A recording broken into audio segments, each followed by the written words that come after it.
Like the rocks that break the waves, Highlanders have weathered many storms.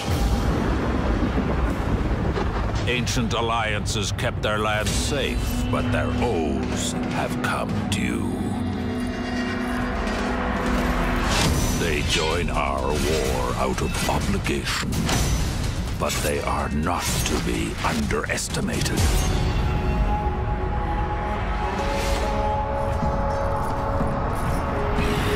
Their claymore is the heaviest sword ever wielded. It can cut down even the most armored warrior. The elements battering their lands have made them strong. War has made them deadly.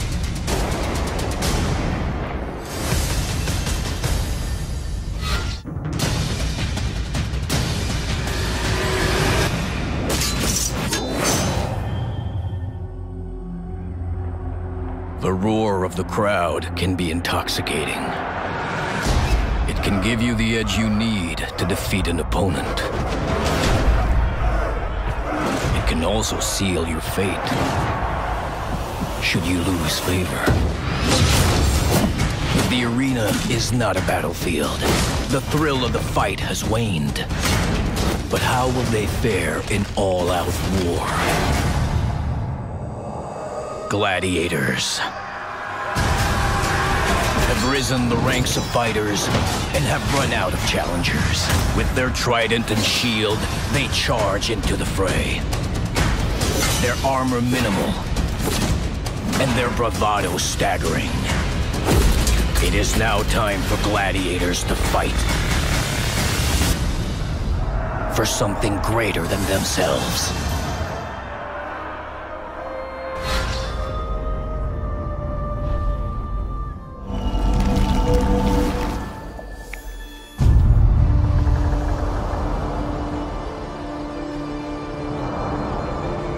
A new season in For Honor means a lot of different things, from new heroes, new maps, a total revamp of the look and feel. It's the first time we do a season that big. We introduced the tournaments and ranking. That's a huge activity that players were waiting for, where they can really play against others and show that they are the best at the game. So it's the biggest season we've ever done, so I'm super excited to see the reception about that.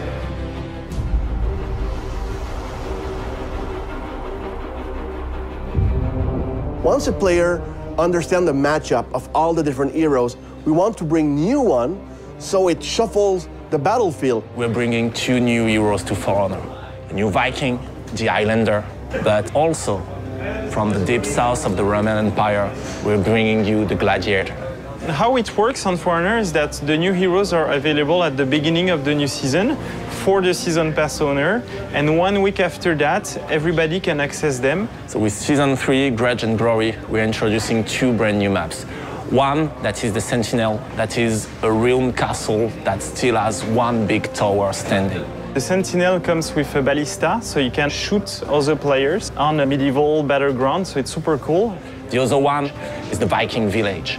It's really capture the feeling of that raiders Viking village up in the north in a cove by the water. So we're adding a new rarity level mostly for the players that already completed their heroes, that want to get new visuals also for their armor or for their weapon, but also to get different statistics. At each new season, we have a breadth of new players coming into the game, so we shorten also the progression for them. So the first levels, the first rarities are easier to access, and then we have the high rarities that are more for the long-term players, so then everybody can find something cool to do with their heroes. We're bringing the first step of our competitive experience with tournaments in duel and ranking.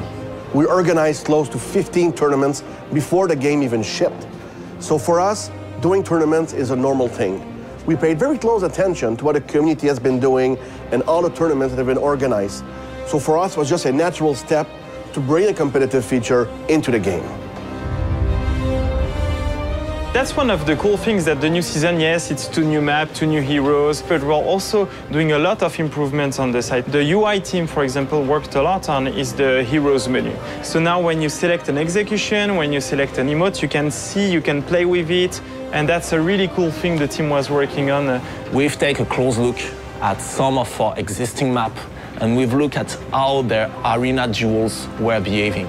We've made some of those arenas bigger, we've removed some traps, we've made them less lethal to improve the player experience while playing in duel in those maps. Our intention with Grudge and Glory is to bring a breath of fresh air into the For Honor experience. Because basically what we've done since launch is that we fix stuff, we've improved stuff, but on top of that, we're adding new content, we're building new content for each new season. We're adding ranking, we're adding new improvement to the customization system, we're adding new feature to the metagame. We really want to demonstrate our long-term support and commitment to the game, and that starts with Season 3.